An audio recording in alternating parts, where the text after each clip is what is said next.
Sveiki visi, kaip ir kiekvieną sekmadienį inkubatorius ruošia savo apžvalgas, taip ir šiandien pabandysim paanalizuoti kelias valiutų poras. Pradėsim nuo euro jenos. Nepasisekė man praeitą savaitę su šita pora. Kalbėjau apie tai prieš tai, kad reikėtų orientuotis į pirkimus po tos savaitės, kuri buvo išpirkta gražiai. Nes prieš tai dar 2 savaitės buvo tikrinamas tas lygis, jisai nebuvo pralaužtas ir paskui buvo savaitė gražiai išpirkta. Tai aš orientavausi būtent į pirkimus ir nusivyliau, nes matom, praeitą savaitę buvo visa sėkmingai išparduota ir prie viso to buvo patikrintos visos buvusios apačios prieš tai. Todėl pirkimus jau kaip ir atidėliojam į šoną, nes 20 moving average dieniniam grafike matom yra sulaužyta. Aišku, dabar tai dar jie kažkiek tai tikrins greičiausiai, bet jau vis tik tais yra pirmas ženklas, kad tą stiprų lygį vis tik tais nugalėjo pardavėjai. Ir kiek dabar tais ilgai reikės jį tikrinti, pažiūrėsim ateinančią savaitę. Tai matot, aš turiu nusibraukęs šitą lygį raudoną liniją, kuris artimiausias būtų pardavėjam. Tai pirkimus gal reiktų atidėti ir ieškoti pardavimų. Kur jūs jų ieškosit? Aišku, čia jau yra pagal kiekvieno strategiją.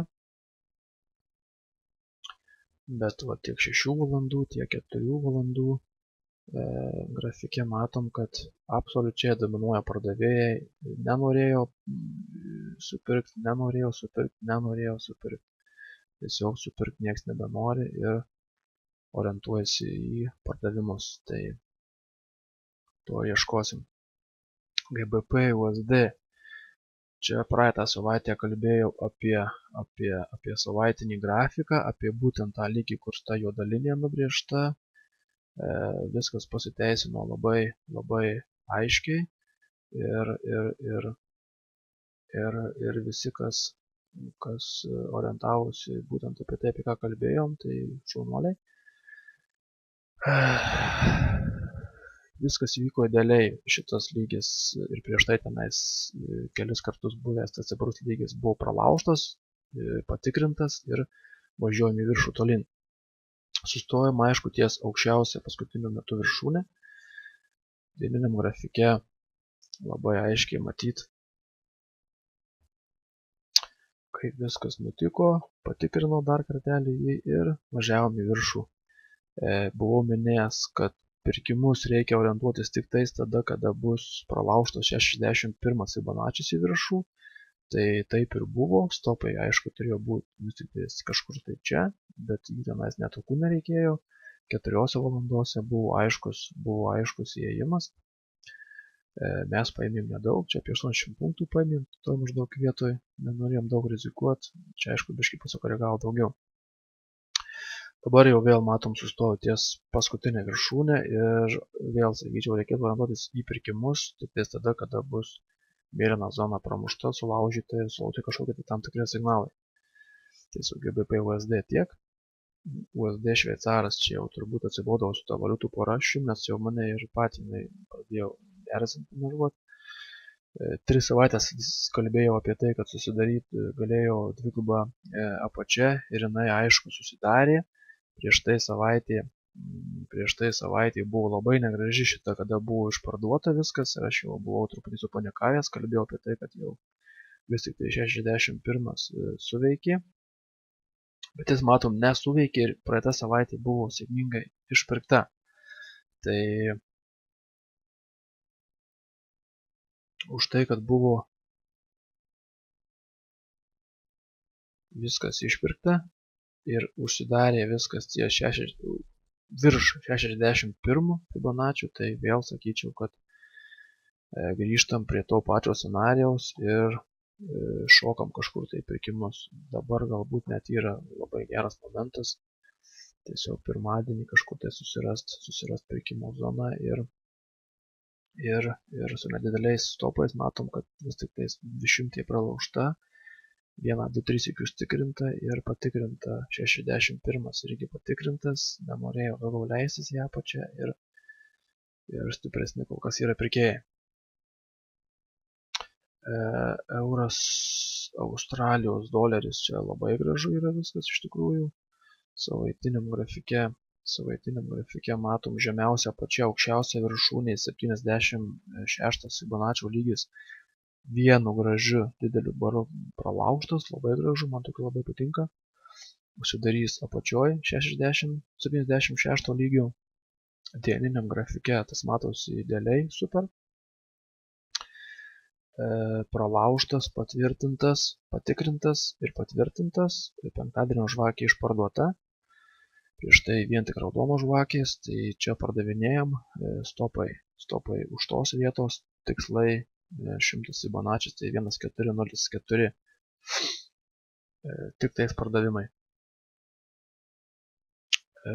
Euras, atsiprašau, USD Kanados doleris. USD Kanados doleris irgi, manau, buvo stopai išlakstę.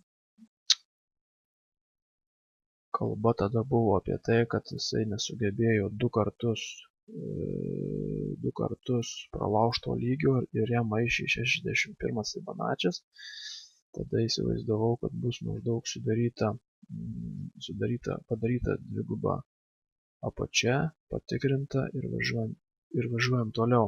Matom, kad tas nesuveikė ir surinkti buvo stopai, kaina grįžo atgal prie to pačio lygio ir dabar vėl įtikrins. Tai šičia išeidinėjau ir jau daugiau nebežinau, ką daryti, kol nebus konkrečiai aiškaus gero normalaus signalo.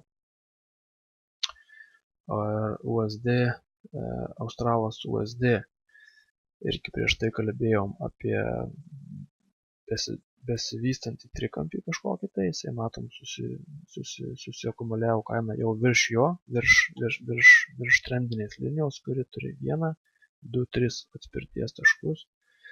Ir dabar ties matėme negražiai patvirtinta, galbūt visai gera vieta įeit pirkimams, bet kol nepramuš šitos vietos, konservatyvūs investuotojai ar prekiautojai geriau, aišku, nieko nedaryti. Bet ryškiai matom, kad eina pora į viršų ir greičiausiai bus pirkimo signalai. Tai, bet jų irgi, sakau, konservatyviem prekiautojams tai reikėtų laukti tik tais, kada jau bus sulaužytos šitos viršūnės. Nes dabar ties lygtais ir toks variantas iš mano patirties, kiek žinau, dažniausiai baigėsi šitaip. Kai bus šį kartą, neįsivaizduoju. Jeigu kaina ateis čia ir važiuosim, čia kažkur bus gražių barų kažkokių tai su išparduotais ūsais tokiais, tai darysim tik tais pirkimus. Taigi tiek šį kartą.